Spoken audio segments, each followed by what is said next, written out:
Hello everyone, Rebecca Fuel here, and I am going to share with you my experience so far in the car industry. Now, you've watched my other videos before if you're here, and you know that I have completely switched up the whole game in my life and became a car salesperson. Now, why did I do that? Well, I just saw potential in it, and I just knew I'd be really good in it once I get my groove, right? And I've heard so many people say that if your job's not working out, well, you can always go and sell cars, or if you can't figure out what you want to do in life, well, you can go sell cars. Anybody can be a car salesperson. And there's some truth to that. There really is. However, I am looking at it completely from a different angle. And if you're interested in getting into this business, I want to share with you my views on it so that maybe you'll take it a little more seriously than just a job, right? I look at it like this. There is a dealership that will hire you. Now, that dealership is paying for the building. They're paying for your computer. You get a phone. There's a secretary. There are people answering the phones for you if you want to. And there are products out on the lot for you to sell. Now, does the dealership make money? Well, heck yeah, because they're providing you this opportunity. This is the way I'm looking at it. I watch so many YouTube videos because I'm in the industry now and I want to learn, right?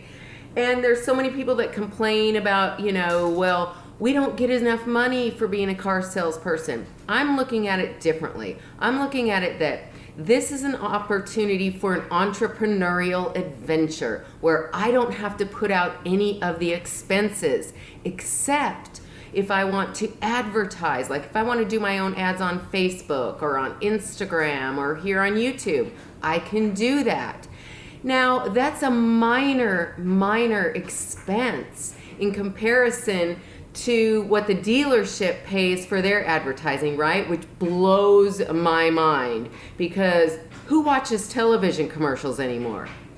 Who watches, who pays attention to billboards and who really listens to the radio, right? I mean, there are certain people that on the way to work will listen to the radio ads, or when they're eating their bran flakes and reading the newspaper in the morning, there will be a car ad after car ad after car ad on in the morning. Or if you're a television watcher after work, well, yeah, you're going to see some car commercials. However, I promise you, 90%, here I'm on a little rant here, 90% of people will either watch Netflix or will record the shows that they actually want to watch. And what do they do with commercials? They fast forward through them, or they get on their phone while the commercial's playing. So it blows my mind that dealerships are still so, 1999 or whatever, 2005 maybe, and they're spending all this money on these ads that nobody pays attention to, right? Blows my mind. The thing that caught me on that is, and somebody from my dealership's probably going to watch this, but I don't care.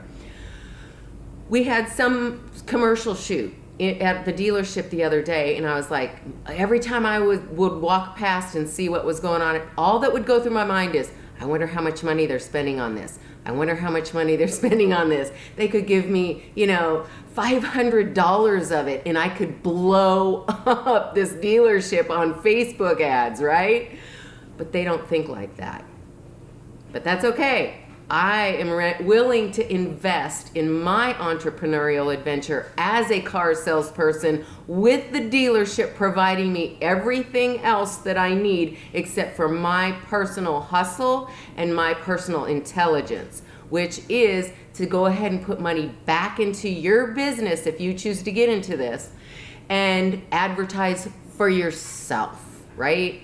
Do what they're not going to do and spend a fraction of what they spend and get a multitude more eyeballs on your stuff. There's the end of that rant. Anyway, So I've been in the business for about a month, and I will tell you this too. If you're thinking about getting into the business and you're told that you're going to get trained, don't take that as being a fact, right? I don't know how every dealership works, okay? I've only begun in this industry. So don't take me as an expert as to what all dealerships do. I just know what the majority do. And that is, you say you're going to get trained. Well, my training lasted about 2 weeks. That's how long it took me to get online and do these video training. Actually, I didn't even do videos because the computer system I have at work has no plug-in where I could plug in earphones and hear, and it has no sound. So I was left with the option of reading all the training. Even the videos they'd play, and at the end they'd have a little, a slide that you could read, and I would read whatever was written on the slides while the videos were playing, and then I just take the test, right? For 2 weeks, that's what I did. And retention, coming from, they call in this industry when you're new, they call you a green pea, right? Well, I'm like neon green. When I first started, I didn't even realize that you don't need a key to start a car, right? You can push a button, and there's a frequency that goes from the key fob to the starter, which I guess it's to the starter, and it starts the engine, okay? I didn't even know that 4 weeks ago, okay? I've been in the industry 4 weeks. And so there's only so much that you're going to retain, right? Our brains work from repetition. That's how we learn, is doing the same thing or saying the same thing or reading the same thing or watching the same thing over and over and over again. That's how we learn. That's why when we were in kindergarten, we had to learn the ABCs. The teacher made us do A, B, C, D. A, B, C, D, over and over and over until it was downloaded into our mind to where it was actually memorized. Well, 2 weeks watching this stuff on the computer with every single model of Ford. That's the vehicle that I'm selling. Besides the used car lot, there's all kinds of different vehicles on there, and that's really overwhelming to me right now. I'm just, still stuck on learning Ford product, right? That's just the truth.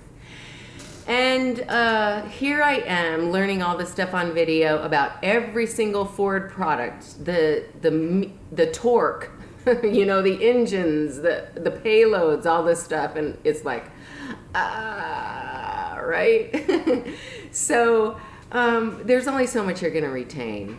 So what I did is I leached on to somebody that's a seasoned salesperson there. My sales manager told me, you need to shadow this person. He's a seasoned salesperson, listen to him. So I said, okay, I'm going to do whatever my manager tells me to do. He's been in the industry for decades, and he's going to know, right? And so I did what he told me, and I leached onto this guy. I came up with a plan of action. I told him, look, I will help you however I can. Just teach me what you know. I'm going to follow you around, right? I'm going to be like this extra appendage on your body that you have to surgically remove. And that's what I did. You have to force yourself to be trained, okay? Don't expect that it's going to happen for you. Force the issue. Force yourself to be trained. Bless his heart, I work with a man that to this day, he's been there 2 months longer than me, and he still is asking me questions, saying, could you teach me this? Could you show me this? And I tell him all the time, you got to force yourself to be trained, because he'll say, I was never shown this, I wasn't trained. I said, don't expect it to happen. You have to make it happen. So if you're thinking about getting into the auto industry, there's 2 tips that I just gave you that are gold, y'all. Number 1 is don't look at it as a job. Look at it as an entrepreneurial adventure for you. It's your business inside a business. And that business you're inside is providing you with all the product, the place, the location, some of the advertising for you to be able to build your business inside that business. The other gold that I gave you was Don't expect to be trained. Make yourself trained. And you'll figure out. I followed my intuition. I followed what my manager told me to do and who he suggested I follow. But I also paid attention to what's going on in the dealership and who is it that I want to learn from. Do I want to learn from somebody? I've gone to different people and asked them a simple question and they're like, do this.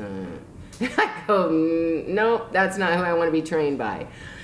I latched onto this person that is so patient, and I'll ask the same question over and over because I want to get it, right?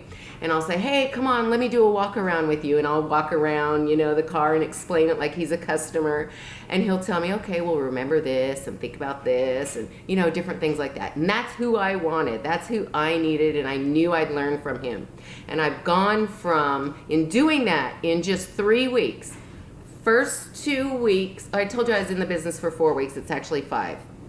First 2 weeks were just computer learning, right? Training.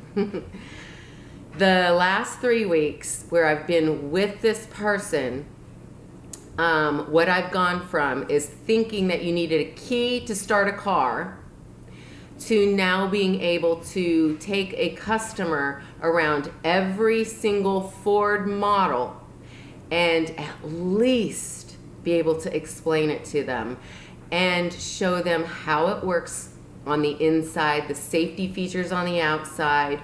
If I get somebody on a 250 and they're a truck guy and they really know the engines and they really want to know all this stuff, well, here's another tip for you. Don't be afraid to say, I don't know, but I can find out, and go find out. I used to be in real estate and I did the same thing. I would just be transparent with people and say, I don't know. I don't know the answer to that, but I promise you I'll know it in an hour and I will text it to you or whatever, right? If they want to know right then, find out right then and give it to them. People don't care. They just asked a question. Nobody knows it all, okay? And in this business, if you're thinking about getting into it, you'll learn, okay? This video has now been over 12 minutes. It's really long. I'm a talker. But I wanted to give you some idea about the reality of a new car salesperson, and with all the negativity out there, with people complaining about it and people in the industry complaining about it, I wanted to give you 2 things to think about. A was positivity, a different way of looking at it. And B is, if you do decide to get into it, how to 10x the speed of your learning to be able to fast forward your training, okay? Now, I hope this helps you, and stay tuned for other videos. My name is Rebecca Fuel. I'm here in Knoxville, Tennessee at a dealership called Ted Russell Ford. There's also a Lincoln side of it. I am on the Ford side for now. You never know what will happen in the future. And I want to invite you to subscribe to this channel, okay? Just give me a subscribe. I'm new here. No shame. Subscribe. All right, y'all. Till next video, Rebecca Fuel here. Have a fabulous day.